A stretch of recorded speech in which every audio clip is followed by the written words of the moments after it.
CS ಗೌಡ್ರು cooking ಚಾನಲ್ಗೆ ಸ್ವಾಗತ. ಇವತ್ತಿನ ರೆಸಿಪಿ ಟೊಮೊಟೊ ಚಟ್ನಿ. ನಾನಿಲ್ಲಿ 2 ಟೊಮೊಟೊ ತಗೊಂಡು ಸಣ್ಣದಾಗಿ ಹಚ್ಕೊಂಡಿದ್ದೀನಿ.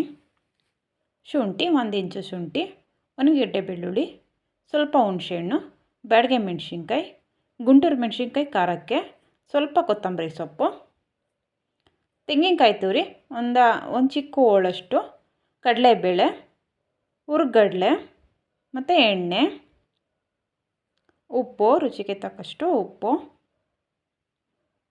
ಸಾಸಿವೆ, ಮೆಣಸು ಮತ್ತು ಜೀರಿಗೆ, 1 ಕಪ್ಪಷ್ಟು ಇದಕ್ಕೆ ಬೇಳೆ ತಗೊಂಡಿದ್ದೀನಿ. ಅವರೆಕಾಳನ್ನ ಹಸಿ ಅವರೆಕಾಳು ಸಿಪ್ಪೆ ತೆಗೆದಿರೋದು. ಇದಕ್ಕೆ ಬೇಳೆ, ಒಗ್ಗರಣೆಗೆ ಕರಿಬೇವು. ಒಂದು ಪ್ಯಾನ್ ಹಿಡ್ಕೊಂಡು ಎಣ್ಣೆ ಹಾಕ್ಕೊಳ್ಳೋದೇನು ಬೇಡ, ಹಾಗೆ ಡ್ರೈ ರೋಸ್ಟ್ ಮಾಡ್ಕೊಳ್ಳೋಣ. ಕಡಲೆಬೇಳೆ 2 ಸ್ಪೂನಷ್ಟು ಕಡಲೆಬೇಳೆ ಸ್ವಲ್ಪ ಕಲರ್ ಚೇಂಜ್ ಆಗೋವರೆಗೂ ಫ್ರೈ ಮಾಡ್ಕೊಳ್ಳೋಣ. ಲೈಟ್ ಗೋಲ್ಡನ್ ಕಲರ್ ಬರಬೇಕು.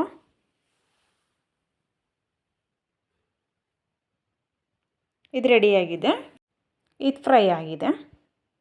ಈಗ ಒಣಮೆಣ್ಸಿನ್ಕಾಯಿ ಹಾಕ್ಕೊಳ್ಳೋಣ. ಮತ್ತು ಖಾರಕ್ಕೆ ಗುಂಟೂರು ಮೆಣಸಿನ್ಕಾಯಿ, ಕಲ್ಲರ್ಗೆ ಬ್ಯಾಡಗೆ ಮೆಣಸಿನ್ಕಾಯಿ.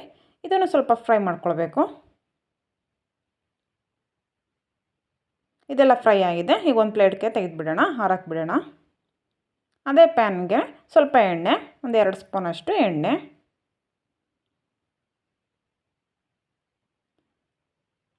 ಹಾಕ್ಕೊಂಡು ಎಣ್ಣೆ ಬಿಸಿ ಆದಮೇಲೆ ಬೆಳ್ಳುಳ್ಳಿ ಹಾಕ್ಕೊಳ್ಳೋಣ. ಬೆಳ್ಳುಳ್ಳಿ, ಶುಂಠಿ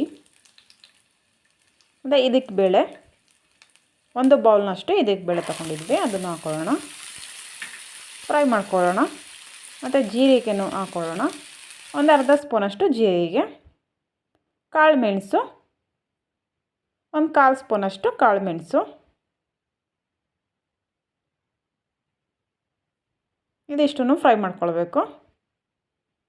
ಇದಕ್ಕೆ ಬೇಳೆ ಎಣ್ಣೆಲೇ ಫ್ರೈ ಆಗಬೇಕು, ಎಣ್ಣೆಲೇ ಬೇಯಬೇಕು. ಅದು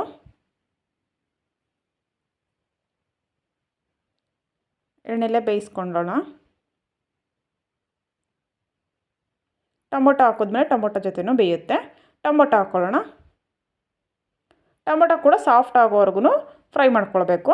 ಹುಣಸೆಹಣ್ಣು ಇದೇನಿಷ್ಟನ್ನು ಮಿಕ್ಸ್ ಮಾಡಿಕೊಂಡು ಫ್ರೈ ಮಾಡ್ಕೊಳ್ಳೋಣ.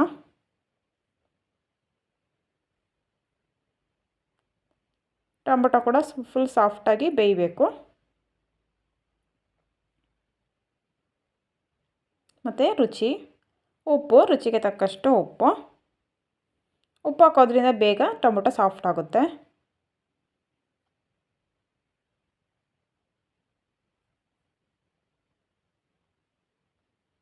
ಟೊಮೊಟೊ ಎಲ್ಲ ಬೆಂದಿದೆ. ಇಷ್ಟು ಸಾಫ್ಟ್ ಆದರೆ ಸಾಕು. ನಾವು ಕಡಲೆಬೇಳೆ ಮತ್ತು ಒಣಮೆಣ್ಸಿನ್ಕಾಯಿ, ಬ್ಯಾಡಗೆ ಮೆಣಸಿನ್ಕಾಯಿ ಮತ್ತು ಗುಂಟೂರು ಮೆಣಸಿನ್ಕಾಯಿ ಹಾಕ್ಕೊಂಡಿದ್ವಲ್ಲ, ಅದನ್ನು ಸ್ವಲ್ಪ ಪೌಡ್ರ್ ಮಾಡ್ಕೊಳ್ಳೋಣ. ನೀರು ಹಾಕ್ತೆ ಪೌಡ್ರ್ ಮಾಡ್ಕೊಳ್ಬೇಕು. ಇದನ್ನು ಆರಕ್ಕೆ ಬಿಡೋಣ. ನೋಡಿ, ಇದು ಪೌಡ್ರ್ ಆಗಿದೆ. ಇಷ್ಟು ಪೌಡ್ರ್ ಆದರೆ ಸಾಕು. ಮತ್ತು ರುಬ್ಕೊಳ್ತೀವಿ. ಫ್ರೈ ಆಗಿರೋದೆಲ್ಲನೂ ಆಗ ನೀಟಾಗಿ ರುಬ್ಬುತ್ತೆ. ಕೊತ್ತಂಬರಿ ಸೊಪ್ಪು ಮತ್ತು ತೆಂಗಿನಕಾಯಿ ತುರಿ, ಹುರ್ಗಡ್ಲೆ 3ರಿಂದ 4 ಸ್ಪೂನಷ್ಟು ಹುರ್ಗಡ್ಲೆ, ಮತ್ತು ಉಪ್ಪು. ಮೊದಲು ಫ್ರೈ ಮಾಡೋದಕ್ಕೆ ಸ್ವಲ್ಪ ಉಪ್ಪು ಹಾಕ್ಕೊಂಡಿದ್ವಿ, ಈಗ ಒಂದು ಸ್ವಲ್ಪ ಫ್ರೈ ಮಾಡ್ಕೊಂಡಿರೋದು ಹಾಕ್ಕೊಳ್ಳೋಣ. ಅದು ಕೂಡ ಆರಿದೆ. ಈ ಚಟ್ನಿ ದೋಸೆ, ಇಡ್ಲಿ, ರೈಸ್ಗೂ ತುಂಬ ಚೆನ್ನಾಗಿರುತ್ತೆ. ಇದೆಲ್ಲ ಹಾಕ್ಕೊಂಡು ಅದಕ್ಕೆ ಸ್ವಲ್ಪ ನೀರು ಹಾಕ್ಕೊಂಡು ತಿರುಗಿಸ್ಬಿಟ್ಟು ಅದನ್ನು ಹಾಕ್ಕೊಳ್ಳೋಣ. ನೋಡಿ, ಹತ್ರಲ್ಲೇ ನೀರು ಹಾಕ್ಕೊಂಡಿದ್ದೀನಿ. ಸಾಫ್ಟಾಗೆ ರುಬ್ಕೊಳ್ಳೋಣ. ನೀರು ಹಾಕ್ಕೊಂಡು ಸಾಫ್ಟಾಗಿ ರುಬ್ಕೊಳ್ಳೋಣ. ನೋಡಿ, ಇಷ್ಟು ಸಾಫ್ಟಾಗಿದೆ, ರುಬ್ಬಾಗಿದೆ. ಈಗ ಒಗ್ಗರಣೆ ಮಾಡ್ಕೊಳ್ಳೋಣ. ಒಗ್ಗರಣೆ ಪ್ಯಾನ್ಗೆ ಸ್ವಲ್ಪ ಎಣ್ಣೆ, ಒಗ್ಗರಣೆಗೆ ಎಷ್ಟು ಬೇಕಷ್ಟು ಅಷ್ಟೇ ಎಣ್ಣೆ, 2 ಸ್ಪೂನಷ್ಟು ಎಣ್ಣೆ ಹಾಕ್ಕೊಂಡಿದ್ದೀವಿ. ಮತ್ತು ಸಾಸಿವೆ,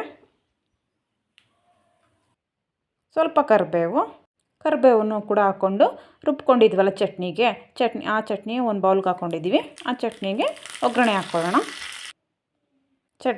ಹಾಕ್ಕೊಂಡಿದ್ದೀವಿ. ಈ ರೆಸಿಪಿ ನಿಮಗೆ ಇಷ್ಟ ಆಗಿದರೆ ಶೇರ್ ಮಾಡಿ, ಲೈಕ್ ಮಾಡಿ, ಸಬ್ಸ್ಕ್ರೈಬ್ ಮಾಡಿ, ಪಕ್ಕದಲ್ಲಿರೋ ಬೆಲ್ ಬಟನನ್ನು ಪ್ರೆಸ್ ಮಾಡಿ. Thank you friends.